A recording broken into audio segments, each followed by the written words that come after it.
Hello friends, आज हम marker enzyme के बारे में एक्सप्लेन करेंगे। मार्कर एंजाइम, अब सबसे पहले हमें पता होना चाहिए मार्कर एंजाइम होता क्या है। फिर हम बात करेंगे मार्कर एंजाइम इन ऑर्गेनेलीज स्पेसिफिक कौन कौन से हैं। तो मार्कर एंजाइम, मार्क का मतलब होता है किसी चीज़ को हम मार्क कर देते हैं, यानी चिन्हित कर देते हैं। उसको हम हिंदी में बोले तो चिन्हित करना, जिससे हमें उसका पता चल जाए कि ये स्पेसिफिक ऑर्गेनेलिज ये स्पेसिफिक है। जैसे कोई भी हम मान लो हमारी कॉलोनी के अंदर है, आते हैं तो हम देखते हैं कि किसी भी कोई भी गेट है उसके ऊपर लिखा होता है ये इसका घर है, और नीचे उसका लिखा होता है भाई ये प्रोफेशन इसका क्या है।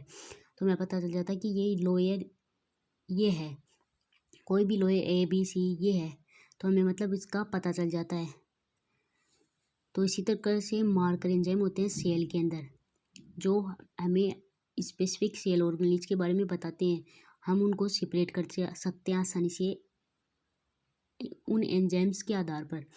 तो सबसे पहले first of all plasma membrane. Plasma membrane के अंदर कौन सा है? 5 प्राइम न्यूक्लियोटाइडेज। कौन सा एंजाइम है? 5 प्राइम न्यूक्लियोटाइडेज है। फिर साइटोसोल के अंदर है, साइटोसोल के अंदर कौन सा है? लैक्टेट डिहाइड्रोजिनेज है, लैक्टेट डिहाइड्रोजिनेज है। और फिर कौन सा है? फिर हम बोलते हैं एंडोप्लाज्मिक रेटिकुलम के अंदर। तो एंडोप्लाज्मिक रेटिकुलम के अंदर हम ये जो सेल सॉर्टिंग वगैरह है, प्रोटीन सॉर्टिंग वगैरह, उनमें भी पढ़ते हैं, अल्फा ग्लूकोसाइडेज।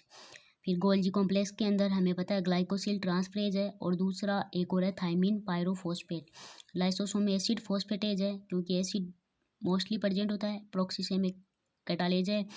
कैटालेज ये क्या करता है? ये हाइड्रोजन पेरोक्साइड को कन्वर्ट कर देता है H2O के अंदर, मतलब उसका क्या कर देता है? ये ऑक्सीडेशन कर देता है कैटालेज। फिर हम माइटोकॉन्ड्रिया के पढ़ा। माइटोकॉन्ड्रिया के अंदर 3 है। माइटोकॉन्ड्रिया आउटर मेम्ब्रेन, तो उसके लिए हम क्या पढ़ सकते हैं कि MOM के लिए मोनो एमिन ऑक्सीडेज। तो हम बोल सकते हैं मोनो, मतलब MO से स्टार्ट हो रहा है, तो हम याद भी रख सकते हैं ऐसे MO मोनो एमिन ऑक्सीडेज। फिर है MIM यानी माइटोकॉन्ड्रियल इनर मेम्ब्रेन, तो इसका है सक्सिनेट डिहाइड्रोजिनेज। ये मोस्ट इंपॉर्टेंट है, ये बहुत ज़्यादा पूछा जाता है। फिर है माइटोकॉन्ड्रियल मैट्रिक्स, तो इसका सिट्रेट सिंथेज है। फिर है कॉन्ट्रेक्टाइल वैक्यूल में है एल्केलाइन फॉस्फोडाइएस्ट्रेज। फिर है न्यूक्लियस के अंदर क्या है? लेमिन A लेमिन सी कहाँ प्रेजेंट होती है? ये जो न्यूक्लियस की जो आउटर मेम्ब्रेन होती है, ये इस तरह से न्यूक्लियस है। न्यूक्लियस की ये पोर कॉम्प्लेक्स हो गया, इस तरह से ये पोर कॉम्प्लेक्स प्रेजेंट होता है।